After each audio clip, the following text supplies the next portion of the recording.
49:23. எல்லாரும் திருப்பிக்கிட்டீங்களா? 49:23 சேர்ந்து எல்லாரும் வாசிங்க. கடைசி பகுதி.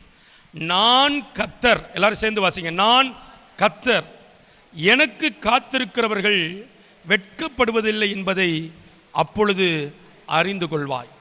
கண்களை மூடி ஜெபம் பண்ணுவோம். அன்பின் பரலோக பிதாவே, இந்த ஆசீர்வதிக்கப்பட்டதான இந்த நல்ல பகல் வேலை ஆராதனைக்காய் ஸ்தோத்திரம்.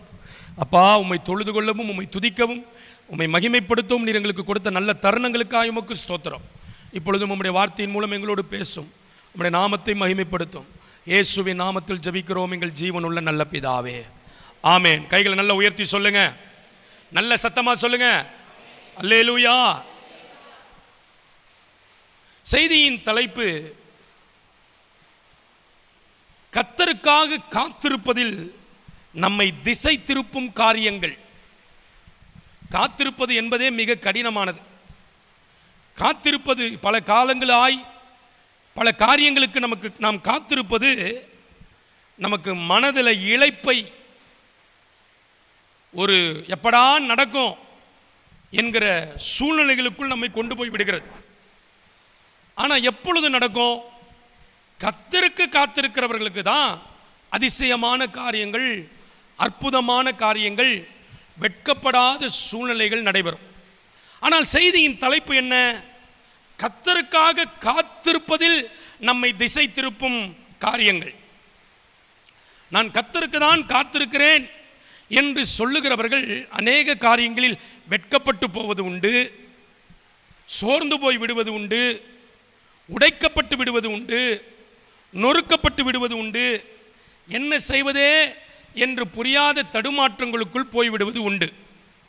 ஆனால் இங்கே வேதவசனம் மிக தெளிவாய் சொல்லுகிறது, மற்றவர்களுக்காய் அல்ல, எனக்கு காத்திருக்கிறவர்கள். கைகளை நல்ல உயர்த்தி ஆமேன்னு சொல்லுங்க, நல்ல சத்தமா சொல்லுங்க. கர்த்தருக்கு காத்திருக்கிறவர்கள், மறுபடியும் வாய்களை திறந்து சொல்லுங்க, கர்த்தருக்கு காத்திருக்கிறவர்கள் வெட்கப்படுவது இல்லை. அல்லேலூயா. நல்ல சத்தமா சொல்லுங்க, அல்லேலூயா. ஆனால் கர்த்தருக்கு நம்மால காத்திருக்க முடியுதா?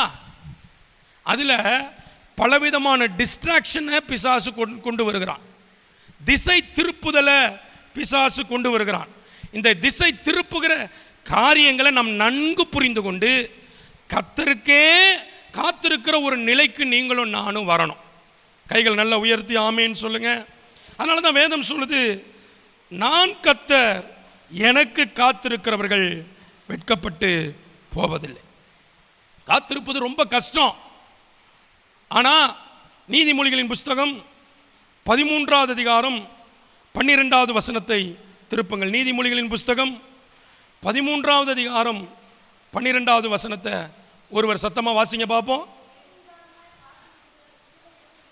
நெடுங்காலமாய் காத்திருக்குதல் இருதயத்தை இளைக்க பண்ணும், விரும்பினது வரும்போதோ ஜீவ விருட்சம் போல இருக்கும். அப்ப நெருங்காலாய் காத்திருத்தல் இருதயத்தை இளைக்க பண்ணும்னே வேதம் சொல்லுது.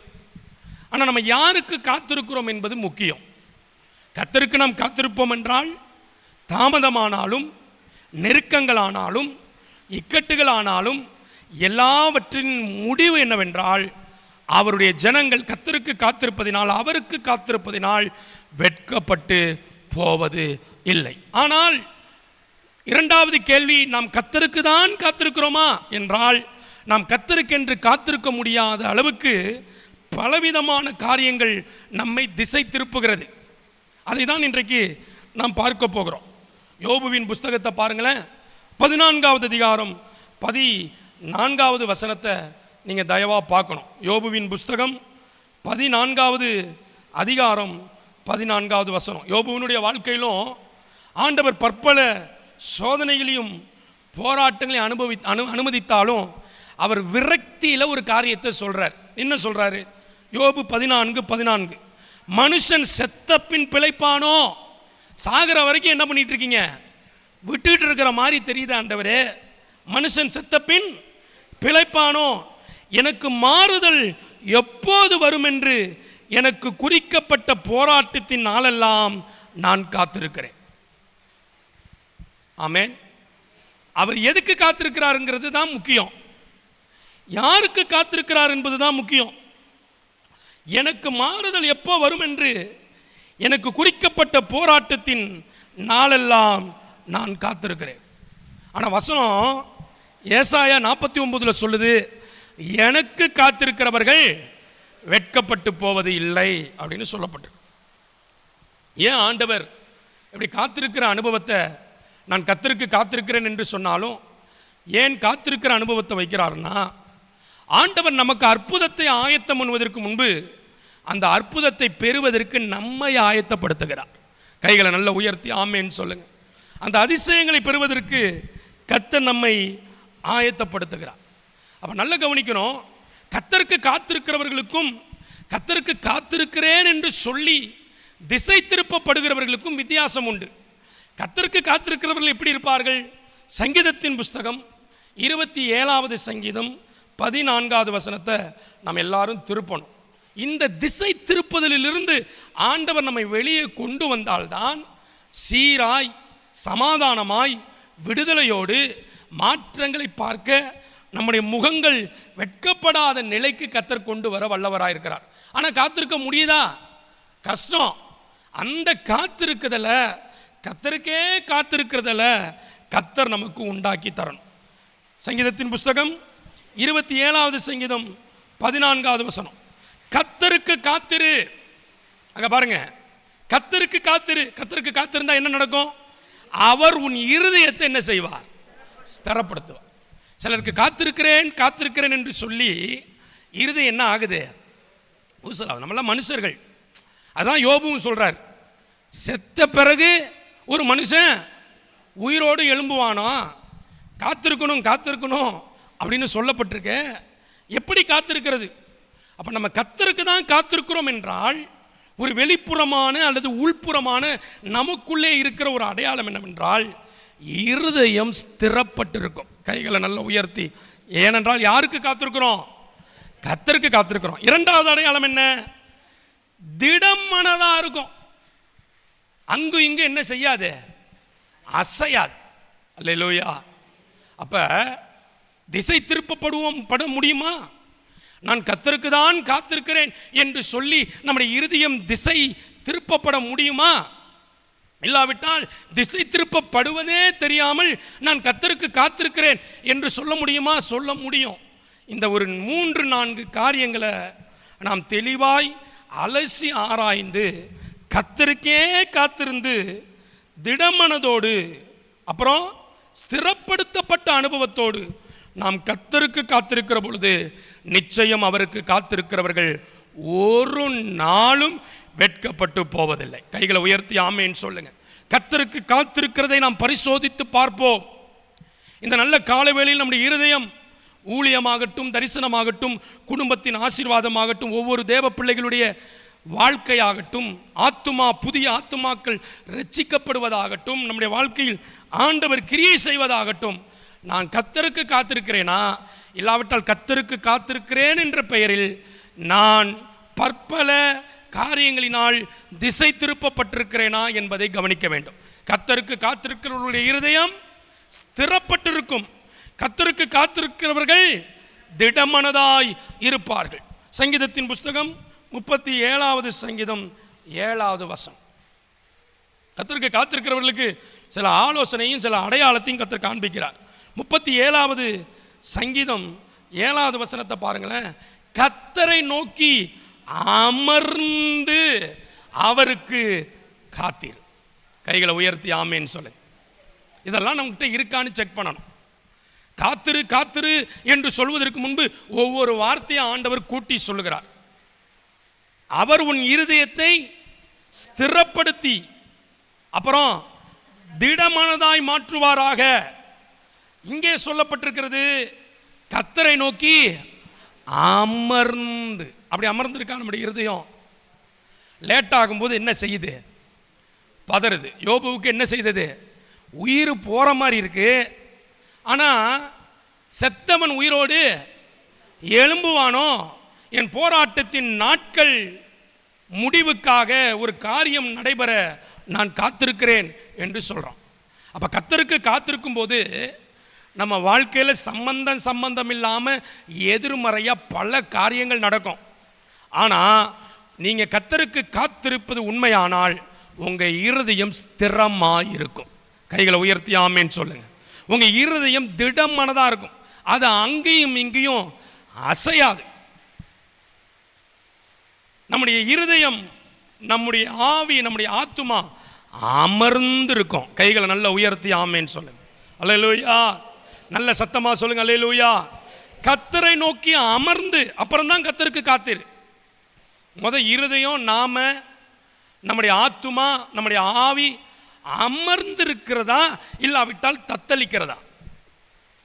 அமர்ந்திருக்கிறதா இல்லாவிட்டால் குழப்பம் அடைகிறதா? அமர்ந்திருக்கிறதா இல்லாவிட்டால் பலவிதமான இரு மனங்களும் வேதனையுமான காரியங்கள் நமக்குள் இருக்கிறதா என்பதை கண்டுபிடிக்க வேண்டும். அதனால தான் சங்கீதம் 37:7 சொல்லப்பட்டிருக்கிறது, கர்த்தரை நோக்கி அமர்ந்து அப்புறம்தான் அவருக்கு என்ன செய், காத்திரு. ஆனால் கர்த்தருக்கு காத்திருக்கிறேன் என்று சொல்லுகிறவருடைய இருதயம் அமருகிறது இல்லை. அப்படி அமரவில்லை.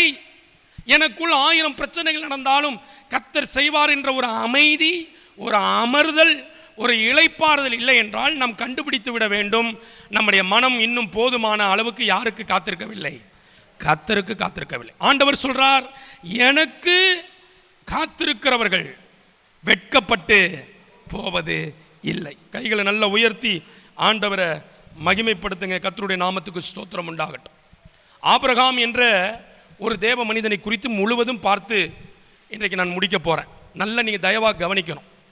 ஆபிரகாம் எடுத்த உடனே விசுவாசிகளின் தகப்பனாய் மாறவில்லை. அவனுக்கும் கர்த்தருக்கு காத்திருப்பதில், கர்த்தரை நம்புவதில் சந்தேகங்கள், குழப்பங்கள், போராட்டங்கள், தவிப்புகள் எல்லாம் வந்தது. நல்லா கவனிக்கணும். ஆண்டவர் ஆதியாகமத்தின் புஸ்தகம் 12வது அதிகாரம். அப்போ நம்ம எதை பற்றி இன்னைக்கு தியானிக்கிறோம்னா, கர்த்தருக்கு காத்திருக்கிறத பற்றி தியானிக்கல. கர்த்தருக்கு காத்திருக்கிறேன் என்று சொல்லுகிற நம்முடைய வாழ்க்கையில் பிசாசு காத்திருக்கிறது போல நம்முடைய இருதயத்தை மாற்றி பற்பல காரியங்களினாலே நம்ம என்ன செய்கிறான்? திசை திருப்புகிறான். ஆனால் வெளியில் நம்முடைய மனம் சொல்கிறது, இருதயம் சொல்கிறது, நான் யாருக்கு காத்திருக்கிறேன்? கர்த்தருக்கு காத்திருக்கிறேன் என்று சொல்லுகிறவருடைய இருதயம் அமர்ந்திருக்கும்.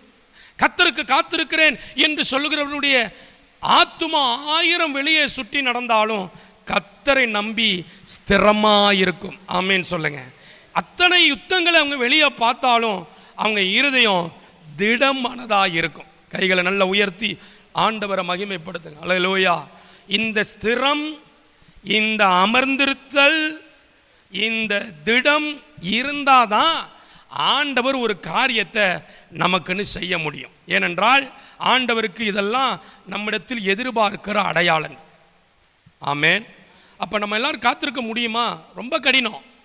ஆண்டவர்கிட்ட அந்த கிருபையை, அசராத, திடமனது விலகாத, ஸ்திரமனது விலகாத, அவரிடத்தில் அமர்ந்திருக்கிற ஒரு இருதயத்தை கர்த்தர் கட்டளையிடணும்.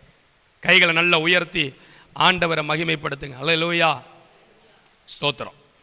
முதலாவது நான் எஸ்எஃப்சி, நம்முடைய இந்த மண்டலங்களில் ஒவ்வொரு பொறுப்புகளை கொடுப்பாங்க. இப்போ எனக்கு பைபிள் காலேஜ், அதாவது வேலை பார்த்து கொண்டே பைபிள் காலேஜ் படிக்கிறவர்களுக்கு கோஆர்டினேட்டர் அப்படிங்கிற ஒரு பொறுப்பை நம்முடைய ஸ்தாபனத்தில் கொடுத்துருக்குறாங்க. யாருக்கெல்லாம் நான் அவங்களுக்கு பொறுப்பெடுத்து வருகிற ஆசிரியர்களுக்கு அவர்களுக்கு நாங்கள் சில காணிக்கைகளை கொடுத்து, அவர்கள் விரும்பினாலும் விரும்பாவிட்டாலும், இந்த நம்ம சபை மட்டுமல்ல, நம்முடைய மண்டலத்தில் இருக்கிற எல்லா சபைகளுக்கும் வேலை பார்த்து கொண்டே நான் பைபிள் காலேஜில் படிக்கலாமா அப்படிங்கிறவங்களுக்கு ஃபீஸ் ஸ்ட்ரக்சர் என்ன, எப்படி படிக்கலாம், என்ன செய்யலாங்கிறத சொல்லி அவர்களுக்கான கிளாஸை, அவர்களுக்கான ஆசிரியர்களை அமைத்து செய்வதற்கான பொறுப்பை எனக்கு இப்போ கொடுத்துருக்குறாங்க. முன்பு என்ன பொறுப்புனா, எஸ்எஃப்சின்னு ஒரு பொறுப்பு. எஸ்எஃப்சினா ஸ்டூடெண்ட்ஸ் ஃபார் கிரைஸ்ட் அப்படிங்கிற ஒரு பொறுப்பு. ஸ்டூடெண்ட்ஸ் ஃபார் கிரைஸ்ட்டுங்கிற பொறுப்பு கிறிஸ்துவுக்கு மாணவர்கள் என்ற ஒரு பொறுப்பு. இந்த பொறுப்பை முத நான் எடுத்த பொழுது ஒரு குறிப்பிட்ட, நான் அரசியல்வாதி பேரை சொல்லலை, குறிப்பிட்ட ஒரு அரசியல்வாதியை கைது பண்ணி அவங்கள தூக்கி உள்ள வைக்க போகிறாங்க அப்படின்னு ஒரு செய்தி வருது. கர்நாடகா மாநிலம் அப்படின்னு சொன்னாலே உங்களுக்கு புரிஞ்சிருக்கும். அப்போ அந்த கர்நாடகா மாநிலத்தில் பயங்கர கூட்டம், கோர்ட்டில் எல்லாரும் நிற்கிறாங்க. இந்தியாவே அவங்க உள்ளே போவாங்களான்னு பார்த்துக்கிட்டு இருக்கு. அவங்களுடைய கட்சியை சேர்ந்தவர்கள் எல்லாரும் பயங்கர ஆர்ப்பாட்டம், ரகளை எல்லாம் பயங்கரமாக நடக்குது. குற்றங்கள் நிரூபிக்கப்பட்டதா? ஆமாம், குற்றங்கள் நிரூபிக்கப்பட்டதுன்னு சொல்கிறாங்க. ஆகவே இந்தியா முழுவதும் பெரிய ஒரு கலக்கங்கள் நடந்து கொண்டிருக்கும் போது நான் அந்த ஃப்ளெக்ஸை போய் அடிக்கிறேன். நான் தான் நம்முடைய எழில் திருமண மண்டபத்தில் அதை நம்ம வச்சுருந்தோம். அப்போ எல்லா சபைகளை சேர்ந்த மாணவர்களும் அதில் வந்து பங்கு பெற்றாங்க. அந்த கூட்டத்துக்கு ஒரு விசேஷ செய்தியாளரை கூப்பிட்டுருந்தோம். நான் அப்போ மதுரையில் பைபிள் காலேஜில் படிச்சுக்கிட்டே இந்த பொறுப்பில் இருந்து கொண்டு நான் அந்த கிளாஸை முடித்து வந்துக்கிட்டே இருக்கும்போது எனக்கு ஒரு செய்தி கிடைக்கிது. அவங்கள தூக்கி நாளைக்கு உள்ளே வைக்க போகிறாங்க. நாளைக்கு கூட்டம், நல்லா கவனிங்க, நாளைக்கு கூட்டம் வைக்க போகிறாங்களாம் அப்படின்னு ஒரு காரியம் சொல்கிறாங்க. நான் பஸ்ஸில் வந்துக்கிட்டே இருக்கிறேன். ஐயோ என்ன செய்கிறது, நம்ம இவ்வளோ பணம் செலவு பண்ணுறோம், சாப்பாடெல்லாம் ஒழுங்கு பண்ணுறோம், நம்ம என்ன செய்கிறதுன்னு பஸ்ஸில் இப்படி வந்துக்கிட்டே இருக்கிறேன். ஆண்டருடைய சத்தம் கேட்குது, நாளைக்கு அந்த நபர் கைது இல்லை அப்படின்னு ஒரு சத்தம் என்கிட்ட கேட்குது. ஆனால் கன்ஃபார்மாக கைதா, கட்டாயம் உள்ள தூக்கி போடுறதுக்கு இந்தியாவே எதிர்பார்த்துக்கிட்டு இருக்கு. குற்றச்சாட்டுகள்லாம் உண்மையா, எல்லா குற்றப்பத்திரிகையெல்லாம் தாக்கல் பண்ணி நீதிபதி ஜட்ஜ்மெண்ட்டை நாளைக்கு கொடுக்க போகிறார். கட்டாயம் உள்ள தூக்கி வைக்க போகிறாங்க. அதனால தமிழகமே ரொம்ப அலர்ட்டில் இருக்குது. அந்த பக்கம் மாநிலமும் ரொம்ப கவனத்தில் இருக்குது, கலவரம் வந்துடக்கூடாது. அப்போ நான் உள்ளத்தில் அப்படியே ஜோம் பண்ணிக்கிட்டே வரேன், ஆண்டவரே நீர் ஆசீர்வதிக்கணும். ஆண்டவர் சொல்கிறாரு நாளைக்கு என்ன பண்ணுவதில்லை, கைது இல்லை.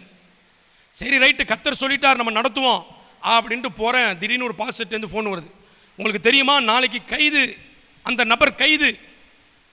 அப்போ என்ன செய்யும் இருதயம் என்ன செய்யும், அப்படியே கொஞ்சம் என்ன செய்யுது, அசையுது. சரின்னு எல்லாம் பண்ணிட்டு நேராக ஃப்ளெக்ஸ் அடிக்கிற நபர்கிட்ட போகிறேன். அவர் ஃப்ளெக்ஸ் எல்லாம் கடன்னு அடித்தார் கம்ப்யூட்டரில். அடிச்சுக்கிட்டு இருக்கும்போதே, என்ன சார் நாளைக்கா அப்படின்னாரு. ஆமாம், நாளைக்கு கைது தெரியுமா, மயிலாடுதுறையா நாளைக்கு என்ன பண்ணாதே இருக்கார். நானே மறந்தாலும் ஃப்ளெக்ஸுக்காரர் என்ன பண்ண மாட்டாரு, விட மாட்டார். எப்படி இருக்கும்? ஆனால் ஆண்டவர் அந்த நேரங்களில் எல்லாம் எதை விரும்புகிறார் என்றால், கர்த்தருக்கு ஸ்திர மனதோடு திட மனதோடு காத்திருக்கிறதை விரும்புகிறார். கைகளை நல்லா உயர்த்தி ஆமேன்னு சொல்ல பேசிக்கிட்டே இந்த ஃப்ளெக்ஸில் உள்ள ஒரு அடிக்கிறவர் சொல்கிறார், சாப்பாடெல்லாம் செஞ்சிட்டிங்களா சார், எவ்வளோ பேர் வருவாங்க அப்படி. அவர் பாருங்கள், அவர் பேசணுன்னே அவசியம் இல்லை, பிசாசே அப்படி நிரப்பி என்ன பண்ணுறான், பேசலாம். எனக்கு என்ன சொல்கிறதுனே தெரியல. ஆனால் கூட்டத்தை ஆரம்பித்தோம், அந்த பாஸ்டரும் வந்திருந்தார். அடுத்த நாள் செய்தி வருகிறது, இன்னும் ஏதோ ஒரு சட்ட சிக்கல் இருக்கிறது, 4 நாட்கள் கழித்து அந்த நபரை கைது செய்ய போகிறார்கள் என்று சொன்ன மாதிரி இந்த கூட்டத்தில் ஒரு தடையும் இல்லாமல் கர்த்தர் அற்புதமாக அந்த கூட்டத்தை ஆசீர்வதித்து 4ஆவது நாள் சொன்னபடியே கைது பண்ணி எத்தனையோ வருஷம் உள்ளே போட்டாங்க. கைகளை நல்லா உயர்த்தி ஆண்டவரை மகிமைப்படுத்துங்க. அப்போ என்னத்துக்கு சொல்ல வரேன்னா, 1000 குழப்பங்கள் நமக்கு ரோதமாக நடக்கும், 1000 காரியங்கள் நமக்கு ரோதமாக நடக்கும். ஆனால் வசனம் சொல்லுது, கர்த்தருக்கு நீ என்ன செய்யணும், காத்திருப்பதற்கு முன்பு கர்த்தருக்கு முன்பு அமர்ந்து, கைகளை உயர்த்தி ஆமேன்னு சொல்ல, அமர்ந்து இருந்தால் தான் கர்த்தருக்கு காத்திருக்கிறோன்னு அர்த்தம். இருதயம் ஸ்திரமாக இருந்தால்தான் கர்த்தருக்கு காத்திருக்கிறோம் என்று அர்த்தம். இருதயம் திடமனதாக இருந்தால் தான் கர்த்தருக்கு காத்திருக்கிறோன்னு அர்த்தம். ஏனென்றால் எந்த ஒரு சூழ்நிலையிலையும் மாற்றுகிற ஒரு பெரிய வல்லமை உடைய தேவன் நம்முடைய தேவனாக இருக்கிறார். அதனால தான் அவர் சொல்கிறாரு, எனக்கு காத்திருக்கிறவர்கள் வெட்கப்பட்டு போவதில்லை. கைகளை நல்ல தட்டி கர்த்தரை உற்சாகமாக மகிமைப்படுத்துங்க. அல்லேலூயா, நல்ல சத்தமாக சொல்லுங்க அல்லேலூயா. அப்போ காத்திருக்கிறேன் என்று சொல்லுகிறவர்களுடைய வாழ்க்கையில் ஸ்திரமனது போயிடும். காத்திருக்கிறேன் என்று சொல்லுகிறவர்களுடைய வாழ்க்கையில் திடமனது போயிடும். காத்திருக்கிறேன் என்று சொல்லுகிறவர்களுடைய வாழ்க்கையில் அவருக்கு அமர்ந்திருக்கிற தன்மை நம்மை விட்டு போயிடும். இதுதான் கர்த்தருக்கு காத்திருக்கிறதிலிருந்து நம்மை திசை திருப்பும் காரியங்கள். முதல் காரியம், ஆபிரகாமினுடைய வாழ்க்கையை குறித்து நம்ம பார்க்குறோம். ஆதியாகமத்தின் புஸ்தகம் 12வது அதிகாரம் 1, 2, 4, 7 இந்த வசனங்களெல்லாம் நீங்கள் வாசிப்பீர்கள் என்றால் ஆண்டவர் சொல்கிறார், ஆபிரகாமே, நான் உன்னை ஆசீர்வதிக்க விரும்புகிறேன். நீ உன் தேசத்தையும் உன் ஜனத்தையும் உன் இனத்தையும் உன் தகப்பனுடைய வீட்டையும் விட்டு புறப்பட்டு நான் உனக்கு காண்பிக்கும் தேசத்துக்கு போ. நான் உன்னை என்ன செய்வேன்? பெரிய ஜாதியாக்குவேன். பூமியில் உள்ள வம்சங்கள் எல்லாம் உனக்குள் ஆசீர்வதிக்கப்படும் ஆண்டவர் பேசுகிறார். அவனுக்கு வயசு என்ன? 75 வயது. 75 வயதில் ஆண்டவர் பேசின உடனே அவன் உடனே புறப்பட்டு தன்னுடைய குடும்பங்களை அழைத்து கொண்டு தன்னுடைய சகோதரனுடைய மகனாகிய லோத்துவின் குடும்பங்களையும் அவனுடைய சொத்துக்களையும் எல்லாவற்றையும் எடுத்துக்கொண்டு ஆபிரகாம் புறப்பட்டு போனான் என்று வேதம் சொல்கிறது. உடனே நடந்துவிட போகிறது என்று இருக்கிறான். ஆனால் கர்த்தருக்கு தான் காத்திருக்கிறேன் என்ற நிலைமையில் இருக்கிறான். அவனுடைய ஸ்திரம் உடைக்கப்படுகிறத பார்க்கிறோம். அவனுடைய திட நம்பிக்கை உடைக்கப்படுகிறதை பார்க்கிறோம். அவன் இருதயம் அமராமல் அங்கும் இங்கும் அசைகிறதை நாம் பார்க்கிறோம். ஆனால் ஆபிரகாமுக்கு என்ன பேரு? விசுவாசிகளின் தகப்பன். எடுத்த உடனே அவன் அப்படிப்பட்ட நிலைக்கு வரவில்லை. கர்த்தர் அவனுக்கு காத்திருக்கிறதை குறித்து தெளிவாய் போதிக்கிறவராய் இருந்தார். கைகளை உயர்த்தி ஆமேன்னு சொல்லுங்க. அப்ப நல்லா கவனிக்கணும், தயவாக கவனிக்கணும். ஆபிரகாமுக்கு கர்த்தர் வாக்குத்தத்தம் கொடுத்த பிறகு உடனே அவனுக்கு அற்புதங்கள் நடக்கவில்லை. கர்த்தர் அவனுக்கு கர்த்தருக்கு காத்திருக்குதலை அவனுக்கு கற்றுக் கொடுக்க விரும்பினார். அல்லேலூயா சொல்லுங்க, நல்ல சத்தமா சொல்லுங்க அல்லேலூயா. 12வது வசனத்தில் வாக்குத்தத்தத்தை பெற்ற உடனே போய்விடலாம், வேகமாய் நாம் சுதந்திரித்து விடலாம் என்று நினைத்த பொழுது 13வது அதிகாரத்தை நீங்கள் வாசித்து பார்த்தீங்கன்னா வசனம் மிக தெளிவாய் சொல்கிறது. அங்கே பஞ்சம் உண்டானது. பஞ்சம் 12வது அதிகாரம் பாருங்க, 10வது வசனம், 9வது வசனம், 10வது வசனம் பாருங்க. பஞ்சம் உண்டாயிற்று. அப்புறம் எகிப்தியருக்கு பயப்படுகிற ஒரு சூழ்நிலை உண்டாயிற்று. மனைவியை சகோதரி என்று சொல்லுகிற சூழ்நிலை உண்டாயிற்று. அதுக்கப்புறம் லோத்துவுக்கும் ஆபிரகாமின் மேய்ப்பர்களுக்கும் லோத்துவின் மேய்ப்பர்களுக்கும் வாக்குவாதம் உண்டாயிற்று. தயவு செய்து கவனமாக கவனிக்கணும். கர்த்தர் என்ன சொன்னாரு? நான் உன்னை ஆசீர்வதிக்கவே ஆசீர்வதிப்பேன், உன்னை பெரிய ஜாதியாக்குவேன், நான் உன்னை மேன்மைப்படுத்துவேன்ப்பா அப்படிலாம் சொன்னார். எடுத்த உடனே ஆபிரகாம் பார்த்தது மேன்மையை அல்ல. எதை பார்த்தான்? சத்தமா சொல்லணும், எதை பார்த்தான்? பஞ்சத்தை பார்த்தான். பஞ்சத்தை பார்த்தான். பஞ்சத்தை பார்த்தவங்களுக்கு இருதயம் ஸ்திரமா இருக்குமா? சொல்லுங்க, இருக்க வாய்ப்பே இல்லை. பஞ்சம் மட்டுமா பார்த்தான்? எகிப்தியருக்கு பயப்படுறான். தன் சொந்த மனைவிய அழகா இருக்கிறா, அதனால என்னுடைய மனைவி அவர்கள் அடைவார்கள், நான் புருஷனா இருக்கிறதுனால என் மனைவி என்ன கொண்டுட்டு என் மனைவியை அடைஞ்சிருவாங்கன்னு சொல்லி பயத்தோடு இருக்கிறான். அதனால நீ என்ன சொல்றான்? சொந்த மனைவிட்ட என்னன்னு சொல்லு. எவ்வளவு எவ்வளவு வேதனைக்குள்ள அந்த சம்பவம் நடந்திருக்குங்கிறத பாருங்க. லோத்தும் தன்னுடைய சகோதரனுடைய மகனை அழைச்சிக்கிட்டு வரான். எல்லாம் ஆசீர்வாதமா போகும் நினைச்சா வாக்குவாதம் லோத்துவின் மேய்ப்பர்களுக்கும் ஆபிரகாமின் மேய்ப்பர்களுக்கும் உண்டாகுது. இதுக்கு இடையில ஒண்ணுமே தெரியாத மாதிரி பக்கத்தில் பார்த்து சொல்லுங்க, ஆண்டவர். சொல்லுங்க, ஆண்டவர். ஒண்ணுமே தெரியாத மாதிரி, ஒண்ணுமே ஆபிரகாமுக்கு நடக்காதது மாதிரி ஆதியாகமம் 13வது அதிகாரத்துக்கு நீங்க வந்தீங்கன்னா 14, 15, 16 என்ன சொல்லுது? 15வது வசனத்தை பாருங்க. நீ பார்க்கிற இந்த பூமி முழுவதையும் நான் உனக்கும் உன் சந்ததிக்கும் என்றென்றைக்கும் இருக்கும்படி கொடுத்து உன் சந்ததியை பூமியின் தூளை போல பெருக பண்ணுவேன். ஒருவன் பூமியின் தூளை எண்ணக்கூடுமானால் உன் சந்ததியும் எண்ணப்படும். என்ன புரியுது உங்களுக்கு? ஆபிரகாமுக்கு வாக்குத்தத்தம் கொடுத்தாரு. அவன் பஞ்சத்தில் போராடிக்கிட்டு இருக்கிறான், வாக்குவாதத்தில் போராடிக்கிட்டு இருக்கிறான், பயத்தில் போராடிக்கிட்டு இருக்கிறான். ஆண்டவர் சொன்ன ஒன்றுமே நடக்காது போல இருக்கு. ஆண்டவர் இவனுக்கு எதுவுமே நடக்காமல் நல்ல கூலாக இருக்கிறான்னு நினச்சிக்கிட்டு ஆண்டவர் என்ன தெரியுமா சொல்கிறாரு? உன் சந்ததியை நான் பெருக பண்ணுவேன்.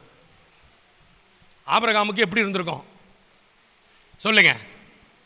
நம்ம வாழ்க்கையில் அப்படிதான். கர்த்தர் ஒன்று சொல்லியிருக்க, இந்த பக்கம் ஒரு பயம் இருக்கு, அப்படி தானே? கர்த்தர் ஒன்றை சொல்லியிருக்க, இந்த பக்கம் ஒரு வாக்குவாதமும் கலவரமும் போயிட்டு இருக்கு. கர்த்தர் ஒன்றை சொல்லியிருக்க பஞ்சம் அப்படி நிற்கிது. ஆனால் கர்த்தர் சொன்ன வாக்கு தத்தத்தை விட்டு, அவருடைய திடமனதை விட்டு, அவருடைய ஸ்திரமான இருதயத்தை விட்டு, அவர் தெளிவாய் அமர்ந்திருக்கிறத விட்டு அவர் அசையவே இல்லை. கைகளை நல்லா உயர்த்தி ஆண்டவரை மகிமைப்படுத்துங்க. அல்லேலூயா. சத்தமா சொல்லுங்க அல்லேலூயா. எங்கே ஒரு மனிதனுக்கு அசைவு ஏற்படுகிறது? எங்கே கர்த்தருக்கு காத்திருப்பதில் ஒரு குழப்பம் ஏற்படுகிறது? எதிர்மறையாய் நடக்கிற போது. கர்த்தருக்கு இவ்வளவு காலம் காத்திருக்கிறேன், என் வாழ்க்கையில் ஒன்றும் நடந்தது போல் இல்லை என்று பல்வேறு குழப்பங்களை வைத்துக்கொண்டு வெளியே நீங்கள் கர்த்தருக்கு காத்திருக்கிறீங்களான்னு கேட்டால் நம்ம எல்லாரும் சொல்லுவோம், கர்த்தருக்கு என்ன செய்கிறேன். ஆனால் கர்த்தருக்கு காத்திருக்குதல் என்பது என்ன? திடம் மனதா இருதயம் இருக்கும். கைகளை உயர்த்தி ஆமேன்னு சொல்லுங்க. இருதயம் ஸ்திரமாயிருக்கும். கர்த்தருக்கு அமர்ந்திருந்து அவருக்கு என்ன செய்? காத்திரு. அல்லேலூயா.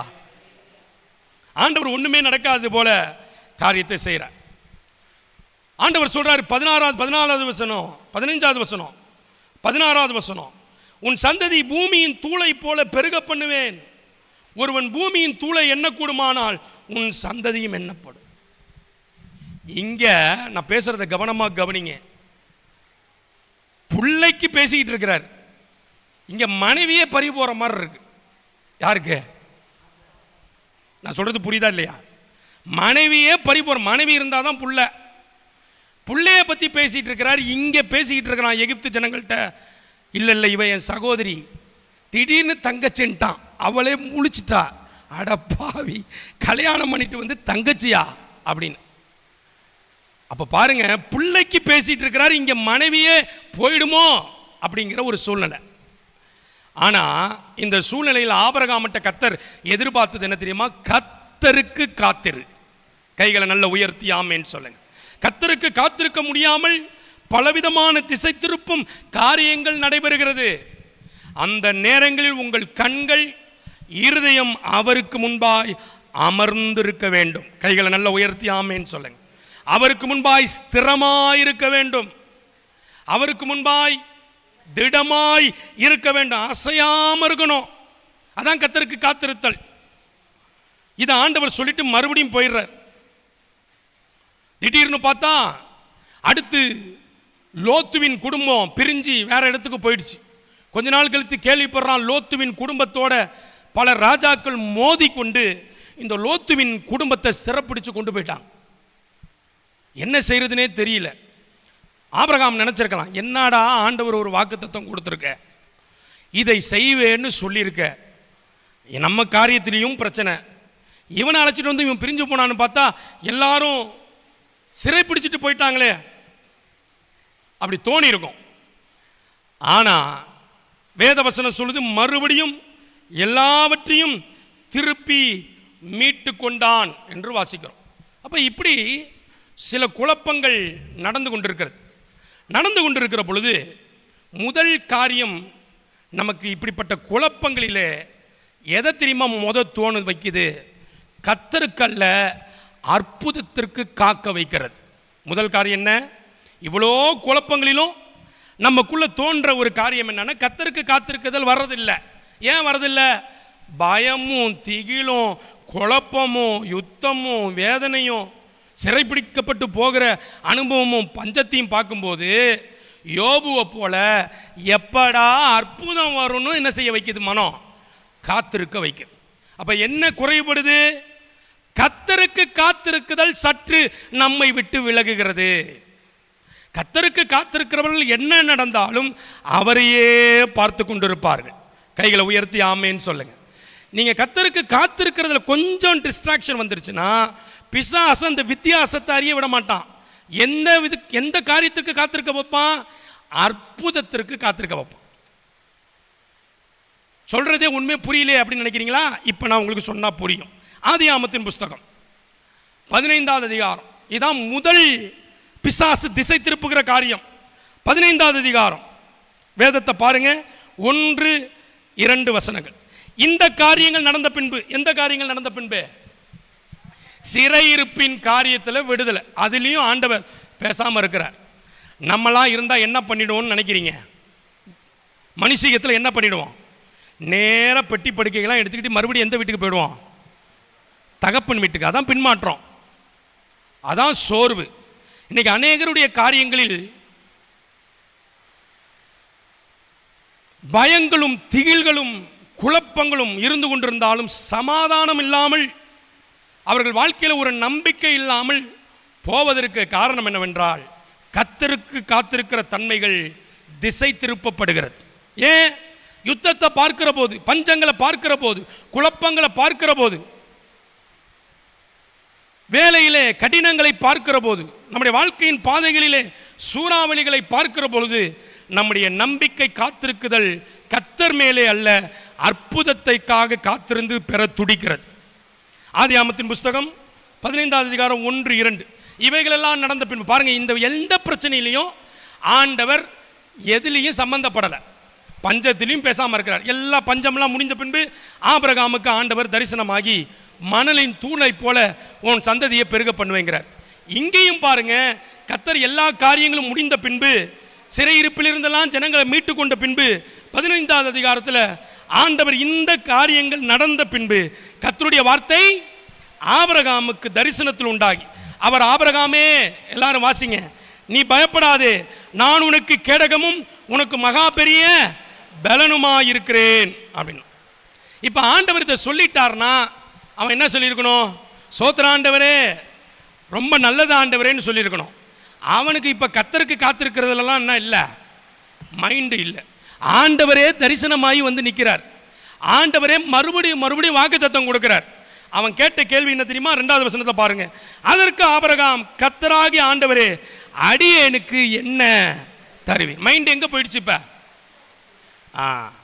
அவன் நல்லா கவனிக்கணும். தாமதமாகிற போது அற்புதத்துக்கு காத்திருந்தா அற்புதம் நடைபெறாது, கர்த்தருக்கு காத்திருந்தா அற்புதம் நடைபெறும். கைகளை நல்ல உயர்த்தி ஆமேன்னு சொல்லுங்க. ஏன் ஆபிரகாமை அப்படிப்பட்ட ஒரு சூழ்நிலைக்குள் இருதயம் மாற்றிற்று? ஏன் அவனுடைய இருதயம் அப்படிப்பட்ட சூழ்நிலைக்குள் போனது? ஏன் அப்படிப்பட்ட வார்த்தை அவனுக்கு வந்ததுன்னா, வாக்குத்தத்தம் வந்துகிட்டே இருக்கு, ஆனால் என் சூழ்நிலைகள் எல்லாவற்றிலும் நான் விழுகிறதும் எந்திருக்கிறதும் போராடுகிறதுமான சூழ்நிலை இருக்கிறதே என்று சொல்லி ஆண்டவர் நான் உனக்கு மகா பெரிய பலனும் கேடகமா இருக்கிறேன் என்று ஆண்டவர் பேசுறாரு. அவன் சொல்றான், அடியேனுக்கு என்ன தருவீர்? இப்ப ஆபிரகாமை பார்த்து ஆபிரகாமின் வார்த்தையில கண்டுபிடிங்க. இப்ப ஆபிரகாம் ஆண்டவருக்கு காத்திருக்கிறானா, என்ன தருவார் என்பதை பெறுவதற்கு காத்திருக்கிறானா? சத்தமா பேசுங்க. இங்க ஆண்கள் பகுதியில் தூங்குறவங்க எல்லாம் எழுப்பி விடுங்க. நல்லா தட்டி டம்னு கொடுத்து வைக்க பயப்படாதீங்க, நல்லா எழுப்பிடுங்க. அவங்களுக்கு உதவி தான் செய்கிறீங்க. ஏங்க எழுப்பி விடுங்க. ஆண்கள் பெண்கள் தூங்குறவங்கள நல்லா தட்டி எழுப்பி விடுங்க, உதவி தான் செய்கிறீங்க. சோத்திரம். தப்பாக நினச்சிப்பாங்களேன்னா நீங்கள் என்ன ஒரு தலைவாணி எடுத்துகிட்டு வந்து பக்கத்தில் படுக்க வச்சிடணும். அவங்கள உதவி செய்யுங்க. அவங்களுக்கு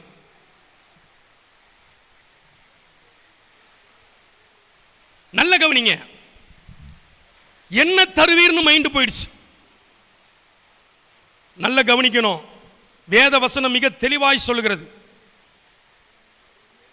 ஆண்டவருடைய வசனம் மிக தெளிவாய் சொல்லுகிறது, தாமதித்தாலும் தரிசனம் நிறைவேற காத்திரு. கைகளை நல்ல உயர்த்தி ஆமேன்னு சொல்லுங்க.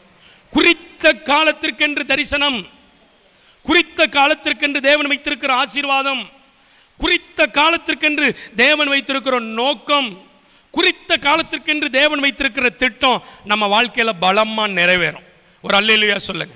அதுவரை என்ன செய்வார்? அற்புதத்தை உண்டாக்குவதற்கு முன்பு நம்மை உண்டாக்குவார். அற்புதத்தை ப்ரிப்பேர் பண்ணுவதற்கு முன்பு கர்த்தர் நம்மை அதற்கு சரியான ஆளாக உருவாக்குவார். கைகளை நல்ல உயர்த்தி ஆண்டவரை மகிமைப்படுத்துங்க. எல்லா பொருளையும் பொண்ணையும் எல்லாரையும் நம்பி நம்ம கையில் கொடுத்துடுறது இல்லை. ஆண்டவர் அதை பெறுவதற்கு ஏற்ற நிலையிலே நம்மை உருவாக்குவார். யுத்தங்கள் நடந்தாலும், பாடுகள் வந்தாலும், கலவரங்கள் வந்தாலும், வாக்குவாதங்கள் வந்தாலும், சிறைப்பிடிக்கப்படுகிறது போல அனுபவங்கள் நமக்கு வந்தாலும், நாம் கர்த்தருக்கு காத்திருக்கிறதை விட்டு பின்வாங்காமல் இருப்போமானால் வசனம் மிக மிக தெளிவாய் சொல்கிறது, நான் கர்த்தர், எனக்கு காத்திருக்கிறவர்கள் வெட்கப்பட்டு போவது இல்லை. கைகளை நல்ல உயர்த்தி ஆண்டவரை மகிமைப்படுத்து. கைகளை நல்ல உயர்த்துங்க. கைகளை உயர்த்தி சொல்லுங்க. 1000 காரியங்கள் நடந்தாலும் நல்ல சத்தமாக சொல்லணும். நான் கர்த்தருக்கு காத்திருக்கிறேன். நான் கர்த்தருக்கு காத்திருக்கிறேன். சத்தமா சொல்லுங்க, நான் கர்த்தருக்கு காத்திருக்கிறேன். அவர் என் வாழ்க்கையில் சொன்னவைகள் ஏற்ற வேளையில் நிறைவேறும். அல்லேலூயா. ஆண்டவருடைய வசனம் மிக தெளிவாய் சொல்லுகிறது,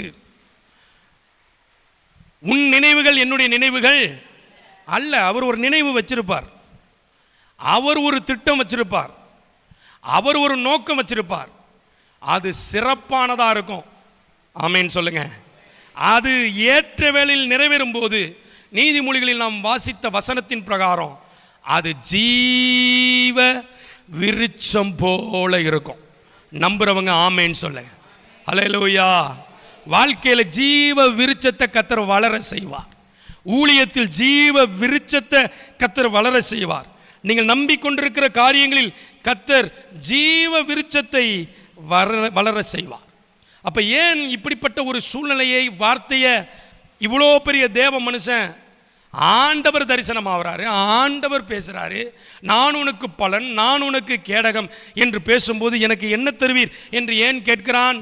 ஆண்டவர் சொன்னதுக்கும் அவனுக்கு நடந்து கொண்டிருக்கிற காரியங்களுக்கும் சம்பந்தம் இல்லாமல் அவனை எவ்வளவு குளறுபடிக்குள் கொண்டு போக முடியுமோ, எவ்வளவு தத்தளிப்புக்குள் கொண்டு போக முடியுமோ, எவ்வளவு திகிலுக்குள் கொண்டு போக முடியுமோ, எவ்வளவு அவன் இருதயம் ஸ்திர நம்பிக்கையை இழக்க முடியுமோ அந்த இடத்துக்கு பிசாசு அவனை கொண்டு போக நினைக்கிறான். ஆனால் ஆண்டவர் ஸ்திரமா இருந்தாரா? யுத்தம் நடந்த பிறகும் அவர் சொல்றாரு, உன் சந்ததி. கைகளை உயர்த்தி ஆமேன்னு சொல்லுங்க. சிறையிருப்பு நடந்த பிறகும் சொல்றாரு, உன் சந்ததி. கைகளை நல்லா உயர்த்தி ஆமேன்னு சொல்லுங்க. வாக்குவாதங்கள் நடந்த பிறகும் சொல்றாரு, உன் சந்ததி. கைகளை நல்லா தட்டி கர்த்தரை உற்சாகமா மகிமைப்படுத்துங்க. நல்ல கைகளை தட்டி பலமாய் ஆண்டவருடைய நாமத்தை மகிமைப்படுத்துங்கள். அப்ப சங்கீதம் 37:7 ஆபிரகாம் கர்த்தருக்கு காத்திருக்கவில்லை என்பதற்கான அடையாளம், அவர் எண்ணத்தை தருவீருங்கிற இடத்துக்கு போயிட்டார். அதனால தான் சங்கீதம் மறுபடியும் திருப்புங்க. 37வது சங்கீதம் 7வது வசனத்தை நம்ம எல்லாரும் சேர்ந்து மறுபடியும் வாசிக்க போகிறோம். எல்லாரும் வேதாகமத்தை திருப்புங்க. சங்கீதத்தின் புஸ்தகம் 37வது சங்கீதம் 7வது வசனம் எல்லாரும் சேர்ந்து வாசிப்போம். கர்த்தரை நோக்கி அமர்ந்து, அதான் ரொம்ப முக்கியம்.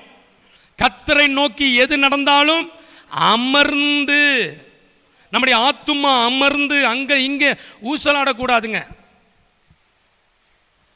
இந்த ஆபிரகாமின் வாழ்க்கையை எதற்கு ஆண்டவர் நான் காட்டுகிறார் என்பதை ஒரு வசனத்திலிருந்து நான் உங்களுக்கு காட்ட போறேன். ஏன் நமக்கு அது எழுதப்பட்டிருக்கிறது என்பதை நான் ஒரு காரியத்திலிருந்து காட்ட போறேன். இவைகளெல்லாம் யாருக்கு எழுதப்பட்டிருக்கிறதா? நமக்காக ஆபிரகாமின் வாழ்க்கை எழுதப்பட்டிருக்கிறதா. கைகளை நல்ல உயர்த்தி ஆமேன்னு சொல்லுங்க.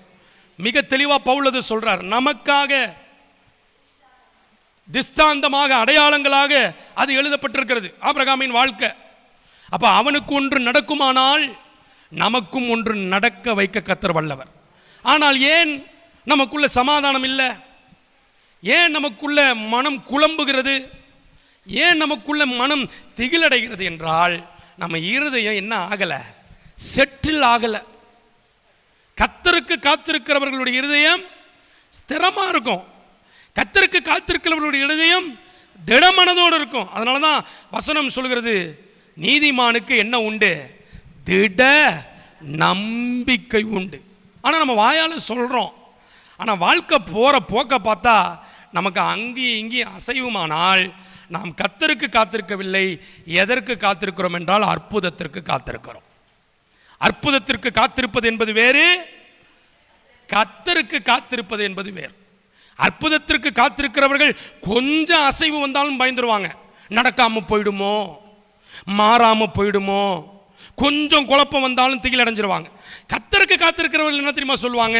பூமி நிலையே மாறினாலும், மலைகளே பெயர்ந்து சமுத்திரத்துக்கு போனாலும் நாங்கள் பயப்படும்.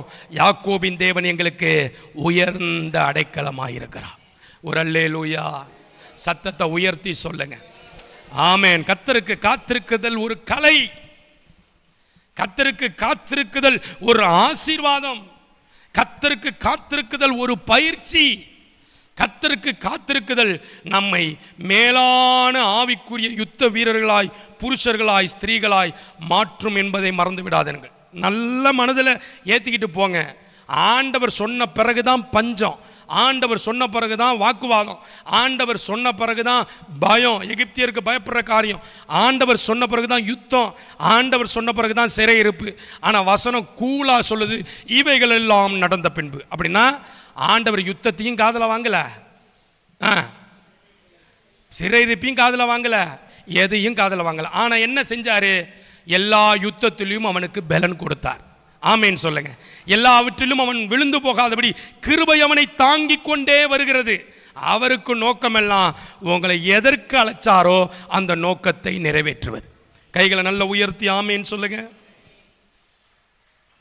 ஆகவே நம்முடைய நினைவுகள் அவருடைய நினைவுகள் அல்ல. இன்றைக்கு அநேகர் தங்க வாழ்க்கையில் கர்த்தருக்கு காத்திருக்கிறத விட்டுறாங்க.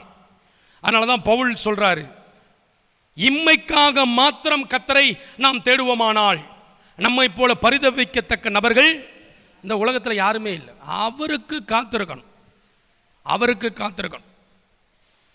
எந்த சூழ்நிலைகளிலும் அவருக்கு காத்திருக்கணும். நல்லவரை ஆராதிக்கணும், நல்லவரை சோதனைகளின் நேரங்களில் துதிக்கணும், பிரச்சனைகளின் நேரங்களில் துதிக்கணும். கொஞ்சம் ஏதாவது ஒரு அசைவு குழப்பம் வந்துருச்சா அப்படியே விசுவாசம் உங்களை விட்டு போச்சுன்னா நீங்களும் நானும் கர்த்தருக்கு காத்திருக்கிறவர்கள் அல்ல, அற்புதத்தில் குழப்பம் வந்து விடுமோ என்று அற்புதத்திற்கு காத்திருக்கிறவர். அதனால தான் ஆண்டவரே சொல்றாரு, நான் உனக்கு மகா பெரிய பலனும் கேடகமாக இருக்கிறேன் என்று சொன்னபோது இந்த வார்த்தைக்கு அவன் வேற மாதிரி ஆண்டவர்கிட்ட பேசியிருக்கணும். அவன் சொல்றான், எனக்கு எண்ணத்தை தருவீர். இந்த நல்ல கால வேளையில் நம்ம இருதயம் அசையாமல் திடமனதாய் கர்த்தரை சார்ந்திருக்கிற ஒரு அடையாளம் நமக்குள் இருக்குமானால் அப்படிப்பட்டவர்கள் கர்த்தருக்கு காத்திருக்கிறவர்கள். கர்த்தருக்கு காத்திருக்கிறவர்கள் வெட்கப்பட்டு போவதில்லை. நான் கர்த்தர். அற்புதங்கள் நடப்பது போல் இருக்கிற காரியங்களில் 1000 குழப்பங்கள் இருந்தாலும் கர்த்தர் எதை மட்டுமே பேசிக் கொண்டிருக்கிறார்? உன் சந்ததி. கைகளை உயர்த்தி ஆமேன்னு சொல்லு. உனக்கு கொடுத்த வாக்கு தத்தம், உனக்கு கொடுத்த இதே தான் ஆபிரகாமுக்கு கர்த்தர் பேசிக்கிட்டே இருக்கிறார். இந்த நல்ல கால வேளையில் முதலாவது நம்மை திசை திருப்பும் காரியம் ஆண்டவருக்கு காத்திருப்பது இல்லாமல் அற்புதத்திற்கு எப்போ நடக்கும், எப்போ நடக்கும்? அதுதான் யோபு சொல்றான், நான் காத்திருக்கிறேன், எப்போ நடக்கும்? காத்திருந்த அவனை அப்படியே மடியை விட்டுட்டாரா ஆண்டவர்? சொல்லுங்க, மடியை விட்டுட்டாரா? யோபுவின் முன்னிலைமையை பார்க்கிலும் அவனுடைய பின்னிலைமையை கர்த்தர் மகிமையாய் ஆசீர்வதித்தார். ஒரு அல்லேலூயா, நல்ல சத்தமா சொல்லுங்க அல்லேலூயா. தேவனுக்கு காத்திருக்க பழகுவோம், அற்புதத்திற்கல்ல. இன்றைக்கு ஒரு கூட்டம் அற்புதத்திற்காக ஓடுகிறது, தேவைகளுக்காக ஓடுகிறது, காரியங்கள் வாய்க்க ஓடுகிறது. கர்த்தருக்கு காத்திருக்கிறவர்கள் தேவையை 2வது வைப்பாங்க, அவரை பிரைஸ் பண்ணுவாங்க. ஆமேன்னு சொல்லுங்க. அவரை மகிமைப்படுத்தும். ஓ நீர் எனக்கு மகா பெரிய பலனா, அதற்காக உமக்கு ஸ்தோத்திரம்னு அவரை பார்ப்பாங்க.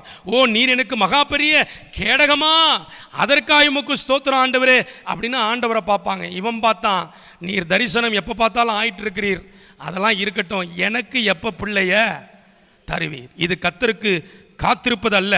நன்றாய் செக் பண்ணுங்க. இந்த பாருங்க, நீங்கள் என்னதான் கவலைப்பட்டாலும் கர்த்தர் வச்சது தான் என்ன செய்யும்? நிறைவேறும். அதனால நீங்கள் கர்த்தரை துதிக்கிறதை விட்டுட்டு, கர்த்தரை ஆராதிக்கிறதை விட்டுட்டு, கர்த்தரை மகிமைப்படுத்துறதை விட்டுட்டு எதையாவது ஒரு யோசனையில் மூழ்கி இருக்காம கொடுக்கப்பட்ட வாழ்க்கையில் கர்த்தரை உயர்த்துவோம். ஆமேன். கொடுக்கப்பட்ட காலங்களில் கர்த்தரை மகிமைப்படுத்துவோம். கர்த்தரை மிஞ்சி எதுவும் நம்ம வாழ்க்கையில் நடப்பதில்லை. கைகளை உயர்த்தி ஆமேன்னு சொல்லுங்க.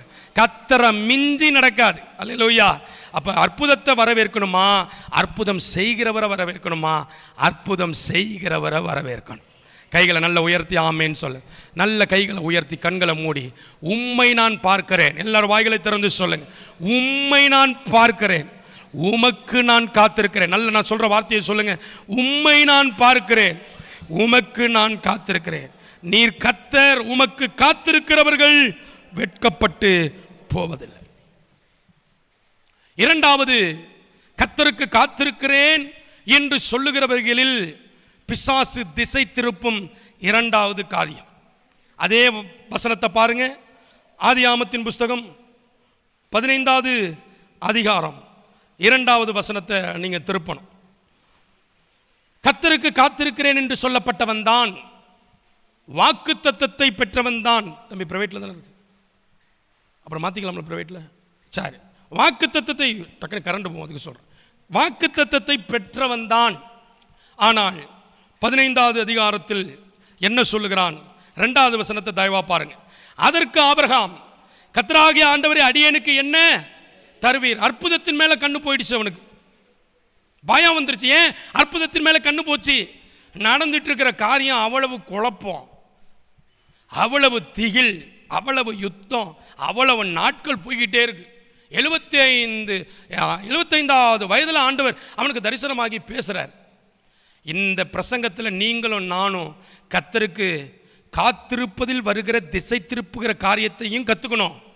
கர்த்தருக்கு காத்திருக்கிறது என்றால் என்ன என்பதையும் கற்றுக்கொள்ளணும். கர்த்தருக்கு காத்திருக்கிறேன் என்று அற்புதத்திற்காக நிற்பமானால் நாம் வெட்கப்பட்டு போய் விடுவோம். என் ஆண்டவர் என் அற்புதத்தை விட பெரியவராயிருக்கிறார். என் ஆண்டவர் என் பிரச்சனைகளை விட பெரியவராயிருக்கிறார். என் ஆண்டவர் என் சூழ்நிலைகளை விட பெரியவராயிருக்கிறார். என் ஆண்டவர் நான் விரும்புகிற மாற்றத்தை விட பெரியவராயிருக்கிறார். அல்லேலூயா. நல்ல சத்தமா உயரத்தை ஆமென் சொல்லு. 2வது அவனை திசை திருப்பின காரியம் என்ன தெரியுமா? கர்த்தருக்கு காத்திருக்கிறேன் என்று சொன்ன இவங்க நன்மை செஞ்சிட மாட்டாங்களா? அவங்க நன்மை செஞ்சிட மாட்டாங்களா? இவங்க மூலம் அற்புதம் வந்துடாதா? அவங்க மூலம் அற்புதம் வந்துடாதா? இவங்க மூலம் அதிசயம் நடந்துடாதான்னு அவன் கண்ணு கர்த்தருக்கு காத்திருக்கிறேன் என்று சொல்லுகிற அவனுடைய கண், கர்த்தரிடத்தில் வாக்குத்தத்தத்தை பெற்ற அவனுடைய கண், வாக்குத்தத்தத்தை சந்ததியை கொடுத்து நான் உன்னை ஆசீர்வதிப்பேன் என்று சொன்ன அந்த நபர் என்ன தெரியுமா செய்கிறான்? ஆண்டவர்கிட்ட ஒரு பெயரை யூஸ் பண்ணுறான். அந்த பெயர் சர்வ வல்லவருடைய பெயர் அல்ல, ஒரு மனுஷனுடைய பெயர். அது என்ன? 15வது அதிகாரம் 2வது வசனத்தில் பாருங்க. நான் பிள்ளை இல்லாமல் இருக்கிறேனே, அது ஆண்டவருக்கு தெரியுமா தெரியாதா? நல்லா தெரியும். இப்போ இவன் கர்த்தருக்கு காத்திருக்கவில்லை என்பதற்கான 2வது அடையாளம், அவனை ஏதோ ஒரு காரியம் திசை திருப்புது அப்படிங்கிறதுக்கு 2வது அடையாளம் என்ன தெரியுமா? பிள்ளை இல்லாமல் இருக்கிறேனே, என்ன ஆண்டவரே செய்ய போகிறீர் அப்படி கேட்கலாம. அவன் சொல்றான், தமஸ்கு ஊரான் ஆகிய இந்த எலியேசர் என் வீட்டு விசாரணை கர்த்தனாய் இருக்கிறானே என்றான். அவனுக்கு தெரியாமலே திசை திருப்பப்படுறான். எத்தனை பேருக்கு புரியுது?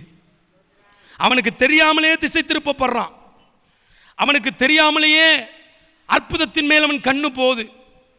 அவனுக்கு தெரியாமலே மனுஷன் மேல அவன் கண்ணு போகுது. சொல்லிட்டு 3வது வசனத்தில் சொல்றான், பின்னும் ஆபிரகாம் ஆண்டவர் கோச்சிக்க போறாருன்னு ஆண்டவர்கிட்ட ஒரு ஆறுதலாக ஒரு வசனம் சொல்றான். ஒன்றும் இல்லை ஆண்டவரே, நீர் தான் எனக்கு புத்திர சந்தானம் அருளவில்லையே, இதோ என் வீட்டில் பிறந்த பிள்ளை எனக்கு சுதந்திரவாளியாக இருக்கிறான் என்றான். ஆண்டவர் என்ன சொல்லியிருப்பார்னு நினைக்கிறீங்க? என்ன சொன்னார்? 4வது வசனத்தை பாருங்க. அப்பொழுது கர்த்தருடைய வார்த்தை அவனுக்கு உண்டாகி, இவன் உனக்கு சுதந்திரவாளி அல்ல, உன் கற்ப பிறப்பாய் இருப்பவனே உனக்கு சுதந்திரவாளி என்று சொல்லி அவர் அவனை வெளியே அழைத்து, நீ வானத்தை அண்ணாந்து பார், நட்சத்திரங்களை என்ன உன்னாலே கூடுமானால் அவைகளை என்ன என்று சொல்லி பின்பு அவனை நோக்கி, உன் சந்ததி இவ்வனமாயிருக்கும் என்றார். இந்நேரம் கையை தட்டி இருக்கணும், இந்நேரம் ஆமேன்னு சொல்லியிருக்கணும், இந்நேரம் சேரை விட்டு எழுந்து அல்லேலூயா சொல்லியிருக்கணும். அவன் வாழ்க்கையை குறித்து அவனுக்கு நம்பிக்கை இல்லை, கர்த்தருக்கு ஒரு பலமான நம்பிக்கை இருந்தது. கைகளை நல்லா உயர்த்தி ஆமேன்னு சொல்லும். இதான் நம்ம கர்த்தர். ஆமேன். இதான் நம்முடைய ஆண்டவர். உங்களை பிசாசு அற்புதத்துக்காக பார்க்க வச்சு, சில மனுஷனை பார்க்க வச்சு, உங்கள் வாழ்க்கையில் அப்படியே சமாதானத்தை எடுத்து, சந்தோஷத்தை எடுத்து, தைரியத்தை எடுத்து, மனமகிழ்ச்சியை எடுத்து கர்த்தரை தேடுவதை உங்களை விட்டு குறைச்சிட்டானா, நீங்கள் யுத்தத்திலும் ஆண்டவரை போல சொல்லணும், என் ஆண்டவர் இந்த யுத்த காலத்திலும் எனக்கு மகா பெரிய பலனும் கேடகமுமாயிருக்கிறார். கையை உயர்த்தி சொல்லுங்க. எந்த சோதனையில் நீங்கள் இந்த காலை வேளையில் கடந்து வந்திருந்தாலும் அவரை போல சொல்லணும், என் ஆண்டவர் எனக்கு மகா பெரிய பலனும் கேடகமும் இருக்கிறார். சொல்லுங்க. நம்ம ஐயா சொன்னதில் பல பிரசங்கத்தில் எனக்கு ஒன்று ஞாபகம் இருக்குது. இப்போ முறுமுறுப்பை, இப்போ கத்தர் செய்யலையேன்னு நீ சொல்லுவ. எனக்கு எழில் திருமண மண்டபத்தில் பேசினதெல்லாம் சில காரியங்கள் ஞாபகம் இருக்கு. பின்பு கத்தர் உனக்கு செய்யும் போது வெட்கப்பட்டு நிற்ப. இந்த கத்தரை நான் துக்கப்படுத்திட்டேனே, இந்த கத்தரை நான் முறுமுறுத்துட்டேனே, இந்த கத்தரை நான் அலட்சியப்படுத்திட்டேனே, இந்த கத்தரை விட்டு நான் கொஞ்சம் பின்வாங்கணும்னு நினச்சிட்டேனே. கத்தர் செய்யும் போது நீங்கள் வெட்கப்பட்டு நிற்காம, கத்தர் நான் நினைச்சதை விட மேலானதை செய்தார் என்று நீங்கள் துதிக்கத்தக்கதாய் இந்த நல்ல காலை வேளையிலே சொல்லணும். எனக்கு அவர், எல்லார் கையை உயர்த்தி சொல்லுங்க, எனக்கு அவர் மகா பெரிய பலனும். நல்லா சொல்லுங்க, வாய்களை திறந்து, எனக்கு அவர் மகா பெரிய பலனும். இன்னொரு தடவை சொல்லணும், எனக்கு அவர் மகா பெரிய பலனும் கேடகமுமாய் இருக்கிறார். அல்லேலூயா. கைகளை நல்ல தட்டி ஆவில நிரம்பி ஆண்டவரை உற்சாகமா மகிமைப்படும். வாக்குத்தத்தம் நிறைவேறுவதற்கு முன்பு பஞ்சங்கள் வரும், நெடுநாள் போகிறது போல் இருக்கும், யுத்தங்களை நீங்கள் பார்ப்பது போல் இருக்கும், சிறையிருப்பு நடப்பது போல் இருக்கும், மீட்டுக் கொள்வதற்கு நீங்கள் ஆலோசனை பண்ணுவது போல் இருக்கும், பயம் இருக்கும், எகிப்தியரால் உண்டாகிற பயங்கள் இருக்கும், வாக்குவாதங்கள். கொண்டு வந்தவனே எழும்புறான். நம்மோட பக்கத்தில் இருந்தா, நம்முடைய சகோதரனுடைய மகன் நம்மோடு கூட இருந்தால் துணைதானே என்று நினைத்தா அங்கே ஒரு பெரிய பிரச்சனை உண்டாகுது, ஒரு பிரிவு உண்டாகுது. இதெல்லாம் நடக்குது. இதுக்கிடையில் ஆண்டவர் சொல்றாரு, நான் உனக்கு மகா பெரிய பலனும் கேடகமுமாயிருக்கிறேன். கைகளை நல்லா உயர்த்தி ஆண்டவரை மகிமைப்படுத்து. 6வது வசனத்தை பாருங்க. அவன் கர்த்தரை விசுவாசித்தான். ஆமென். அதை அவனுக்கு நீதியாக எண்ணினார். இது ரொம்ப நாள் போச்சா? நம்மளை மாதிரி தான் ஆளு. கர்த்தர் சொன்ன இன்னைக்கு பிரசங்கத்தை கேட்ட உடனே எல்லாரும் என்ன பண்ணுறது? இன்னைக்கு என்ன ஆண்டவர் பேசினார்? எனக்கு காத்திருக்கிறவர்கள், அது கேட்டு வரைக்கும் தான், எல்சடா இல்லை வரைக்கும். அப்புறம் அடுத்த அதிகாரத்திலே மாறிட்டான். யாரு? ஆபிரகாம். விசுவாசிகளின் தகப்பனே மாறிட்டான்னா நம்ம நிலைமை என்னன்னு பாருங்க. என்ன செய்தான்? ஆதியாமம். சரி ஆண்டவர், எலியேசரை பற்றி இனிமேலுக்கு பேச மாட்டேன். நல்ல கவனிங்க, வசனம் மிக தெளிவாய் சொல்லுது. 118வது சங்கீதம் 8-9 வசனங்கள். பிசாசு இப்படி தான் திசை திருப்புவான். அவங்கள பார்ப்போமா, இவங்கள பார்ப்போமா, இந்த எதிர்காலத்துக்கு இவங்கள்ட்ட பேசுவோமா, அவங்கக்கிட்ட பேசுவோமா, இல்லாவிட்டால் அற்புதம் எப்போ நடக்கும் எப்படின்னு பிசாசு. இவன் யாரு? கர்த்தருக்கு காத்திருக்கிறவன். இவன் யாரு? ஆபிரகாம். இவன் யாரு? விசுவாசிகளின் தகப்பன். அவனுக்குள்ள இவ்வளவு பிரச்சனை நடக்குது, திசை திருப்பும் காரியங்கள். வேத வசனம், சங்கீதத்தின் புஸ்தகம், கர்த்தர் மேல நம்பிக்கையா இருங்க. அவனுக்கு பொறுத்து பொறுத்து பார்த்தா, நீர்தான் புத்திர சந்தானம் எனக்கு அருளவில்லையே, அதனால நான் என்ன செய்ய போகிறேன்? நான் எலியேசரை பார்க்க போகிறேன். ஆனால் எலியேசரை குறித்து அல்லது மனுஷனை குறித்து வேதம் என்ன சொல்லுது? சங்கீதத்தின் புஸ்தகம் 118வது சங்கீதத்தை நீங்கள் திருப்பிக் கொள்ளுங்கள்.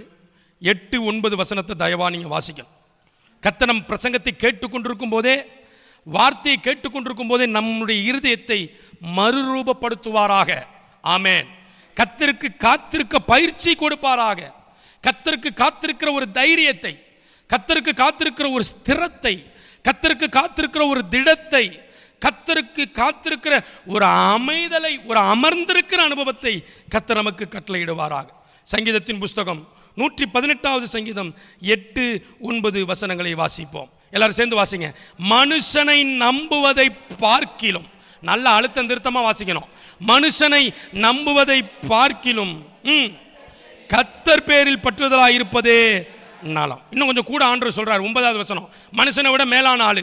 பிரபுக்களை நம்புவதை பார்க்கிலும் கர்த்தர் பேரில். இதை படிக்கும் போதே ஸ்திரம் உங்களுக்குள்ள கர்த்தர் மேல வந்துடணும். ஆமே. இதை படிக்கும் போதே கர்த்தர் மேல உங்களுக்கு திருட நம்பிக்கை வந்துடும். எந்த பிரபுவும் நமக்கு உதவி செய்ய முடியாது. ஆமேன். எந்த மனுஷனும் நமக்கு உதவி செய்ய முடியாது. வசனம் சொல்கிறது, இக்கட்டில் உதவி செய்யும் மனுஷனுடைய உதவி விருதா, தேவனாலே. நல்ல சொல்லுங்க. இல்லைங்க பராக்கிரமம் செய்வோமா? என்னால் உட்கார கூட முடியல, நான் ஒரு மாதிரி மூச்சு வாங்கிட்டு தான் உட்கார்ந்துருக்கேன். இல்லை, மூச்சு வாங்கிக்கிட்டே சொல்லணும், கையை உயர்த்தி, தேவனாலே. செத்த மாதிரி சொல்றீங்களே, நல்ல சத்தமா சொல்லுங்க, தேவனாலே பராக்கிரமம் செய்வோம், அவரே எங்கள் சத்துருக்களை மிதித்து போடுவா. ஹல்லேலூயா. கைகளை உயர்த்தி சொல்லுங்க அல்லேலூயா. எலியேசரை பற்றி பேசும்போதே கர்த்தர் அவனை சரி செய்கிறார். இவன் பேசாமல் இருந்திருக்கலாம். ஆனால் மனுஷ புத்தி எப்படிப்பட்டது? இன்னைக்கு விசுவாசிக்கும், நாளைக்கு அவ்விசுவாசிக்கும். இன்றைக்கு பரிசுத்தவங்கும், நாளைக்கு அசுத்தத்துக்குள்ள நுழையும்.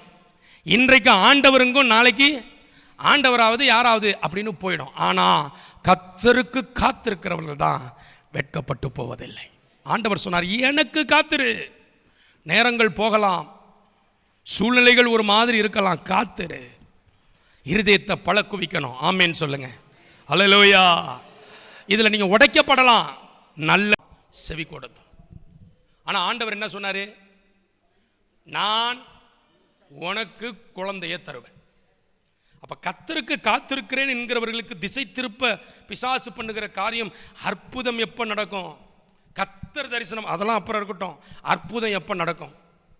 நடக்காது. ஏனென்றால் அற்புதத்திற்கு காத்திருக்கிறவர்கள் வெட்கப்பட்டு போவதில்லைன்னு சொல்லப்படலை. எனக்கு காத்திருக்கிறவர்கள் வெட்கப்பட்டு போவதில்லை. கைகளை நல்ல உயர்த்தி ஆமேன்னு சொல்லுங்க. அப்போ அவருக்கு காத்திருக்கிற நீங்கள், அவருக்கு தான் காத்திருக்கிறீங்கன்னா 1000 பிரச்சனைகள் வந்தாலும் எனக்கு எப்போ அற்புதம் நடக்குன்னு கேட்க மாட்டீங்க. அற்புதம் செய்ய போகிற என் பலனாகிய கர்த்தருக்கு ஸ்தோத்திரம்னு சொல்லுவீங்க. எனக்கு மகாபிரிய கேடகமாக இருக்கிறவருக்கு ஸ்தோத்திரம்னு சொல்லுவீங்க. அவரை உயர்த்துவீங்க. கைகளை உயர்த்தி ஆமேன்னு சொல்லுங்க. நடந்தது என்ன தெரியுமா? இந்த சாராயின் வார்த்தையை ஆபிரகாம் கேட்டு செவி கொடுத்தான். ஆபிரகாம் கானான் தேசத்தில் 10 வருஷம் குடியிருந்த பின்பு ஆபிரகாமின் மனைவியாகிய சாராய் எகிப்து தேசத்தாலான தன் அடிமை பெண்ணாகிய ஆகாரை அழைத்து அவளை தன் புருஷனாகிய ஆபிரகாமுக்கு மறுமனையாட்டியாய் கொடுத்தான். எதுக்கு சிரிக்கிறேன்னா அது வேற விஷயத்துக்கு. இப்படி ஒரு புருஷன் இருக்கிறான், சரி, இப்படி ஒரு மனைவி பாருங்க. இப்படி ஒரு மனைவியை நீங்கள் பார்த்துருக்கவே முடியாது. அவன் நினைக்கிறான், சே, மனைவினா இப்படி இருக்கணும், இப்படி எல்லாவா இருக்கணும், நமக்கு போய் சூப்பராக இவளே அமைச்சு கொடுக்குறாளே அப்படின்னு ரொம்ப சந்தோஷமாகி வேதவசனம் சொல்கிறது. ஆகாரோடைய சேர்ந்த உடனே கற்பம் தரித்தாள். அல்லேலூயா. எங்க அல்லேலூயா சொல்லுங்க, சத்தமாக சொல்லுங்க அல்லேலூயா. ஆகார் சாராயின்க்கு செவி கொடுத்தான். நம்ம மனைவி சொன்னால் மாறுவாளா? மாறுறதுக்கு என்ன இல்லை வாய்ப்பு. முன்னாடி எலியேசர் மேலே நம்பிக்கை வச்சான். ரெண்டாவது கர்த்தர் மேலே நம்பிக்கையை விட்டுட்டு சாராய் மேலே நம்பிக்கையை வச்சான். இதான் கர்த்தருக்கு காத்திருக்கிறவர்கள் திசை திருப்பப்படுகிற காரியம். திசை திருப்பப்படுகிற காரியம்.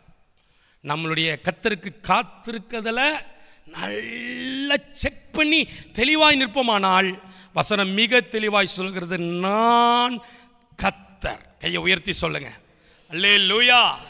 நான் கர்த்தர், எனக்கு காத்திருக்கிறவர்கள் வெட்கப்பட்டு போவதில்லை. சாராயின் நம்பாத, பிரபுக்களையும் நம்பாத, மனுஷனையும் நம்பாத. நாசி உள்ள மனுஷனை நம்புவதற்கு அவன் எம்மாத்திரம் என்று வேதம் சொல்லுது. ஆமென். ஏன் இப்படிப்பட்ட குழப்பம் ஒரு விசுவாசிகளின் தகப்பனுக்கு வந்ததுன்னா, காலம் போயிட்டு இருக்கு. ஏன் வந்ததுன்னா யுத்தம். ஏன் இப்படி நடந்ததுன்னா, கர்த்தர் சொல்லியே எத்தனை வருஷம் ஆயிடுச்சுன்னா 10 வருஷம் ஆச்சு. 75 வயசுல கர்த்தர் சொன்னார். 85வது வயசுல அவ கற்பம் தரிச்சிருக்கான்னு வச்சுங்க. 86வது வயசுல குழந்தை பிறக்குது. யார் பிறக்கிறா? இஸ்மவேல். 10 வருஷம் ஆண்டவர் பேசாமல் இருக்கிற மாதிரி இருக்கு. ஆனால் இவனுக்கு ஒன்று புரியலை. கர்த்தர் காரியத்தை ப்ரிப்பேர் பண்ணிட்டு, காரியத்தை கரெக்டாக கொடுக்கறதுக்கு அவர் கையிலே இருக்கு. ஆபிரகாம கர்த்தர் ப்ரிப்பேர் பண்ணிக்கிட்டு இருந்தார். கைகளை உயர்த்தி ஆமேன்னு சொல்லுங்க. ஆபிரகாம விசுவாசிகளின் தகப்பனாய ஆயத்தப்படுத்தி கொண்டிருந்ததை அவன் பார்க்காமல் எப்பொழுது அற்புதம் என்று பார்த்து கொண்டிருந்தான். ஆதியாமத்தின் புஸ்தகம் 16:16 86வது வயசுல தான் குழந்தை பிறந்ததா? 16வது வசனத்தை எல்லாரும் பாருங்க. ஆகார் ஆபிரகாமுக்கு இஸ்மவேலை பெற்ற போது ஆபிராம் 86 வயதா இருந்தான். 10 வருஷத்துக்கு மேலே போய் 11வது வருஷம் 10 வருஷம் காத்திருக்கிறோம், ஒன்றுமே என்ன பண்ண மாட்டேங்குதே இல்லை. நல்ல கவனிங்க. தாமதித்தாலும் அதற்கு காத்திரு. கைகளை உயர்த்தி ஆமேன்னு சொல்லுங்க. நேர்த்தியானத, சிறந்தத, சிறப்பானத கர்த்தருக்கு காத்திருக்கிறவர்கள் வெட்கப்படுவதில்லை என்ற அடையாளமாக உங்களை கர்த்தர் நிறுத்த வல்லமை உள்ளவராயிருக்கிறார். கைகளை நல்லா உயர்த்தி ஆண்டவரை மகிமைப்படுத்துங்க. அல்லேலூயா. சத்தமா சொல்லுங்க ஆமேன். நடந்தது என்ன தெரியுமா? குழந்தை பிறந்துச்சு, அவ்வளோதான். 4வது வசனம் பாருங்க. அவன் ஆகாரோடு சேர்ந்த பின்பு அவள் கற்பம் தரித்தாள். அவள் தான் கர்ப்பவதியானதை கண்டபோது தன் நாச்சியாரை அற்பமாக எண்ணினான். இப்போ என்ன செய்யலாம்? இந்த பக்கம் சாராளையும் அனுப்ப முடியாது, அந்த பக்கம் ஆகாரையும் அனுப்ப முடியாது. கர்த்தர்கிட்ட போனால் என்ன சொல்லுவார்? எந்த பிரச்சனையிலையும் ஆபிரகாம்கிட்ட தலையிட்ட மாதிரி இல்லை. தம்பி நீனே பார்த்துக்கன்னு என்ன பண்ணிட்டாரு? விட்டுட்டார், அப்படியே இருக்கிறார். இவருக்கு இது ஆபிரகாமுக்கு திக்கு முக்காடுது, என்ன செய்யறதுனே தெரியல. ரொம்ப பிரச்சனை பண்ணணும்னு சாராயை பார்த்து ஆபிரகாம் சொல்கிறான், எனக்கு நேரிட்ட அநியாயம். சாராய் ஆபிரகாமை பார்த்து சொல்கிறா, எனக்கு நேரிட்ட அநியாயம் உமது மேல் சுமரும். அப்புறம் என் அடிமை பெண்ணை உம்முடைய மடியிலே கொடுத்தேன், அவள் தான் கர்ப்பவதியானதை கண்டு என்னை அற்பமாக எண்ணுகிறாள். கர்த்தர் எனக்கும் உமக்கும் நடு நின்று நியாயத்திராடா பாவி. இந்த ஆகாருக்கும் அவள்கிட்ட போய் பிரச்சனை பண்ணுறதை விட்டுட்டு யார்கிட்ட வந்துட்டா? புருஷன்ட்ட வந்தா. அவனுக்கு ஹார்ட் அட்டாக்கே வந்துருச்சு. ஏலியேசரை அப்பவே நம்ப வேணான்னு சொன்னார். ஆமாம். அப்புறம் யாரை நம்பாமல் இருந்திருக்கணும்? சாராயின்னு பேர் இருக்கும்போது சாரப்பாம்பு குணம் இருக்கும், கொஞ்சம் அப்படி சர்ன்னு பாயுங்கிறதுல கொஞ்சம் கவனமாக இருந்திருக்கணும். இந்த குழப்படி வந்த உடனே இவ கிளம்பி புறப்பட்டு எங்கே பெரிய குடும்பத்துக்குள்ளே பெரிய சலசலப்பு வந்துருச்சு. ஆனால் வாக்குத்தத்தம் இருக்கா? இருந்துக்கிட்டே இருக்கு. நடந்துருச்சா? நடக்கலை. ஆனால் நடந்துச்சு. நடக்க போகுதா? 86 வயசு வரைக்கும் காத்திருந்தவன் இன்னும் கொஞ்சம் காத்திருந்தானா, அதாவது கர்த்தருடைய ஏற்ற வேலைக்கு காத்திருந்தானா, ஆண்டவர் அருமையான ஒரு ஆசீர்வாதத்தை இறக்குமதி பண்ணது தான். கைகளை உயர்த்தி ஆமேன்னு சொல்லுங்க. நடந்தது என்ன தெரியுமா? அவன் சொல்றான், நீ அவளை அனுப்பிவிடு. ஒரு தடவை போறா, கர்த்தர் சொல்றாரு, நீ உன் நாச்சியாரண்டையின் கீழ் அடங்கியிரு. கொஞ்ச நாள் கழிச்சு திருப்பி ஓடுறதுக்கு நிற்கிறா. உடனே சாரா சொல்றா, நீ அவளை என்ன செய்ய? துரத்தி விடு. என்ன செய்யறதுன்னு முழிச்சுக்கிட்டு இப்போதான் வாக்குத்தத்தம் தந்தவரையே போய் யார் பார்க்குறா? ஆபிரகாம். அது வரைக்கும் வாக்குத்தத்தத்தெல்லாம் அப்படி சைடில் வச்சுட்டார். இவருக்கு ஆண்டவருக்கு என்ன வேலை? இப்படியே சொல்லிக்கிட்டு இருப்பார், ஒன்றையும் நிறைவேற மாட்டார். அதனால நம்ம போட்ட பிளானில் போவோம்னு நினச்சி இந்த பிளான் ஃபெயிலியர் ஆச்சு பாருங்க. இப்போ யார்கிட்ட வரான்? ஆண்டவர்கிட்ட வந்து, ஆண்டவர் முன்னாடி என்ன செஞ்ச? சாராய் சொன்னதை கேட்டேன். இப்போ என்ன சொல்கிறா சாராய்? துரத்தி விடுங்கிறா. இல்லை ரொம்ப மனசு கஷ்டமாக இருக்க ஆண்டவரே. முன்னாடி என்ன செஞ்ச? துரத்தி விட்ட ஆண்டவரே. முன்னாடி என்ன செஞ்ச? அவள் சொன்னதை கேட்டான். அதையே இப்போ என்ன பண்ண? கேட்டு துரத்தி விடு. நல்ல கவனிங்க. திசை திருப்புகிற, கர்த்தருக்கு காத்திருக்கிறதை விட்டு திசை திருப்புகிற ஒரு சூழ்நிலை. ஒருவேளை நம்ம அப்படி திசை திருப்புகிற ஒரு சூழ்நிலைகளுக்குள் போகாமல் இருக்கலாம். ஆனால் நம்ம இருதயம் அப்படிப்பட்ட நிலைக்கு போகுது. இவங்க மூலம் ஒரு அற்புதம் நடந்துராதா? இந்த காரியத்தில் ஒரு அற்புதம் நடந்துராதா? இப்படி ஒரு காரியம் நடந்துராதா? அப்படிங்கிற எலியேசர் ஆகார் என்ற சூழ்நிலைக்கு போகுது. 3வது திசை திருப்பும் காரியத்தை நான் சொல்லி முடிக்க விரும்புகிறேன். ஆதியாகமத்தின் புஸ்தகம், அதே பகுதி. ஆதியாகமத்தின் புஸ்தகம். எனக்கு எப்பொழுது பிள்ளை தருவி? அது அற்புதத்தின் மேல் வைக்கிற காத்திருத்தல், திசை திருப்பப்பட்ட காத்திருத்தல். 2வது சொன்ன மனுஷன் பக்கம் திரும்பி நம்முடைய நம்பிக்கையை வைத்து மனுஷனுக்காக காத்திருத்தல். 3வது இப்போ நம்ம வாசித்த வசனம் தான். என்ன தெரியுமா?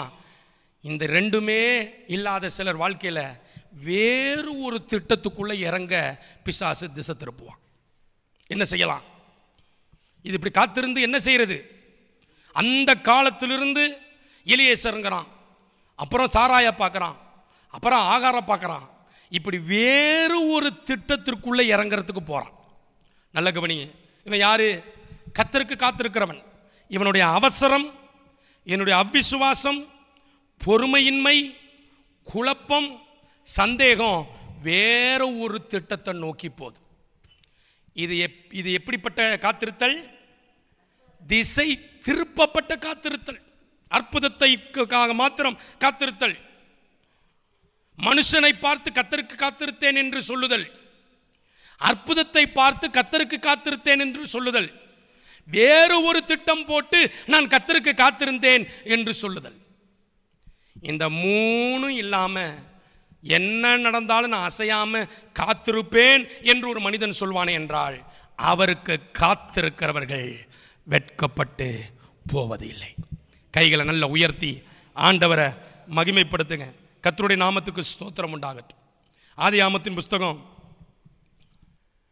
இந்த குழந்தை பிறந்து வேற ஒரு திட்டம் போட்டு ஒரு குழந்தையும் பிறந்துருச்சு. இப்போ மறுபடியும் ஆண்டவர் பேசுகிறார். ஆதியாகமம் 17:1-7 வரைக்கும் பார்த்தீங்கன்னா, ஆதியாகமம் 18:10-12 வரைக்கும் பார்த்தீங்கன்னா, உற்பவ காலத்தில் நான் மறுபடியும் உன்னிடத்தில் வருவேன்னு பேசுகிறார்.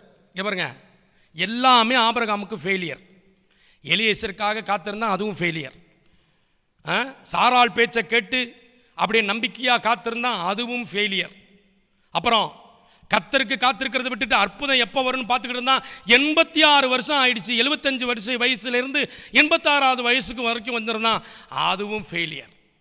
இப்போ வேத வசனம் சொல்கிறது இன்னமும் கர்த்தர் அற்புதம் செய்யலை. ஆனால் ஆண்டவர் சொல்கிறார். அந்த வசனத்தை வாசிங்க. ஆதியாகமத்தின் புஸ்தகம் 18வது அதிகாரம் 11-12 வசனத்தில் நீங்கள் வாசித்து பார்த்தீங்கன்னா, உற்பவ காலத்தில் நான் மறுபடியும் முன்னிடத்திற்கு வருவேன்.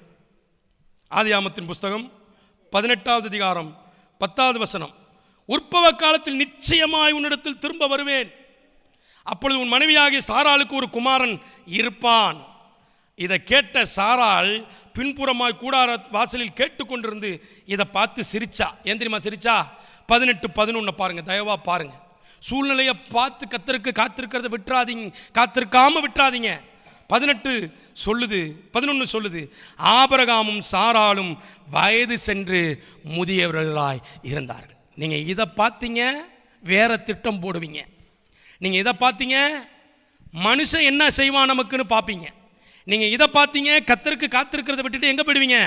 அற்புதத்திற்கு காத்திருக்க போயிடுவீங்க. ஆனால் சூழ்நிலை வேற மாதிரி தான் இருக்கலாம்.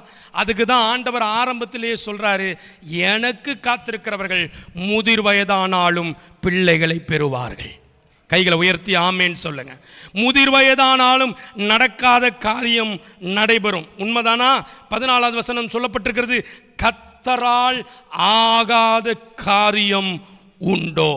எல்லாரும் கைகளை உயர்த்தி சொல்லுங்க, கர்த்தரால் ஆகாத காரியம் உண்டோ? இன்னொரு தடவை சொல்லணும், கர்த்தரால் ஆகாத காரியம் உண்டோ?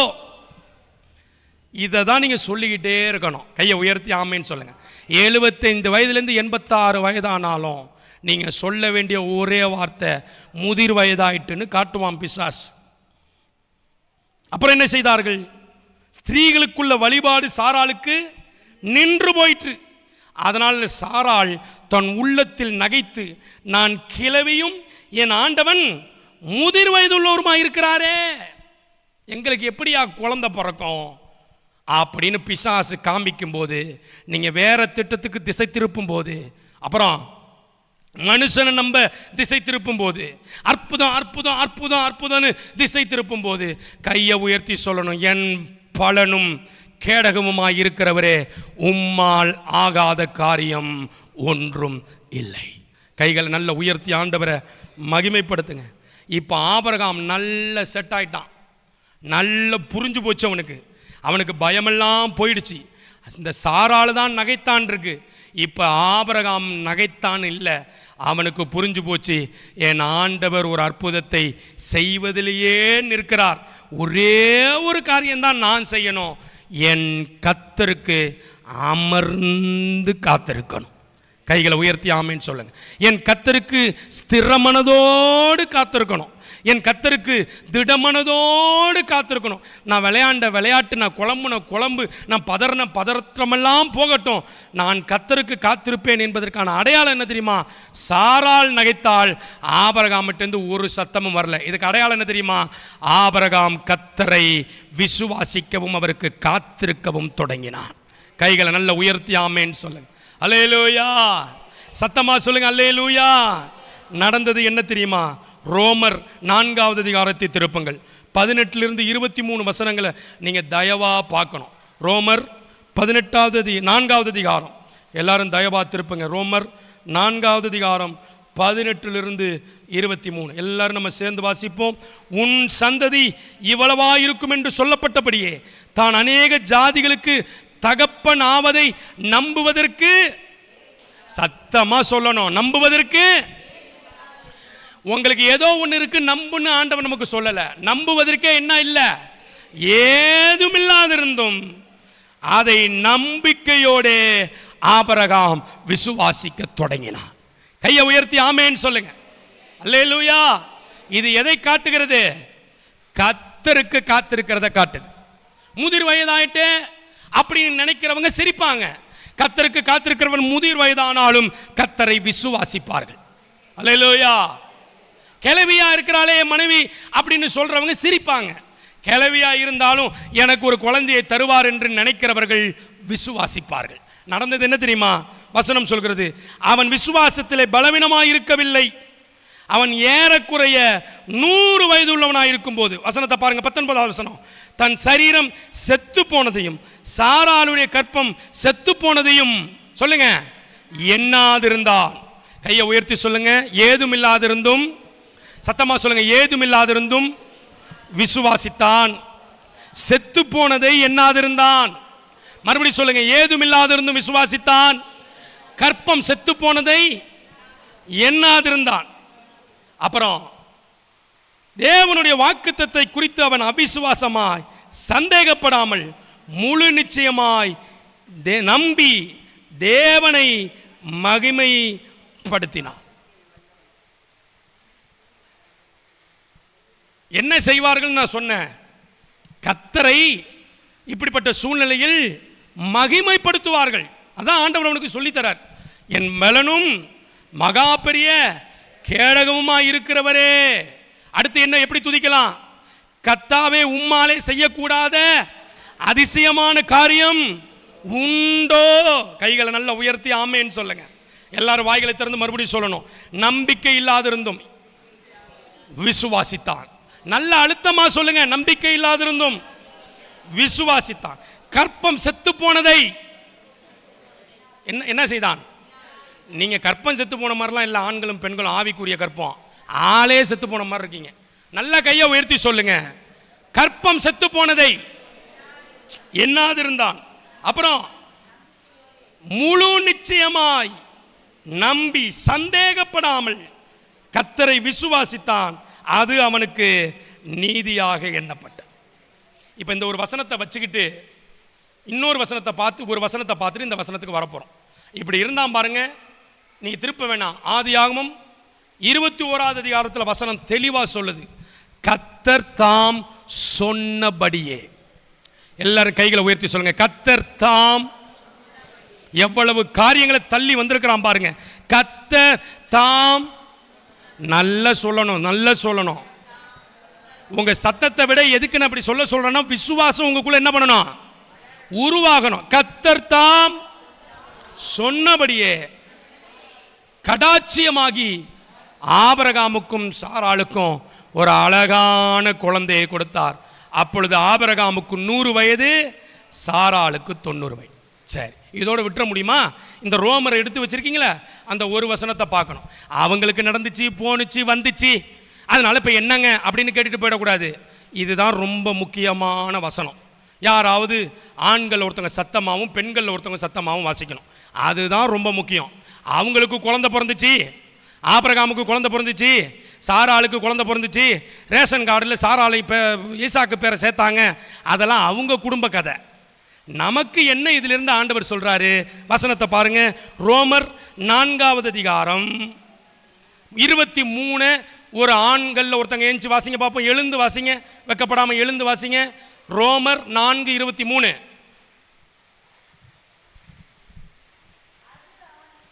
இருங்க சிஸ்டர், ஆண்கள் வாசிங்க, பெண்கள் வாசிங்க. ஆண்கள் ஒருத்தர் வாசிங்க. அது அவனுக்கு நீதியாக எண்ணப்பட்டது என்பது அவனுக்காக மாத்திரம். ஏங்க நல்லா சொல்லணும், சேர்ந்து வாசிக்கும் போது சொல்லுங்க, அவனுக்காக மாத்திரம் அல்ல, நமக்காகவும் எழுதப்பட்டிருக்கிறது. அல்லேலூயா. இப்ப பெண்கள் ஒருத்தங்க வாசிங்க.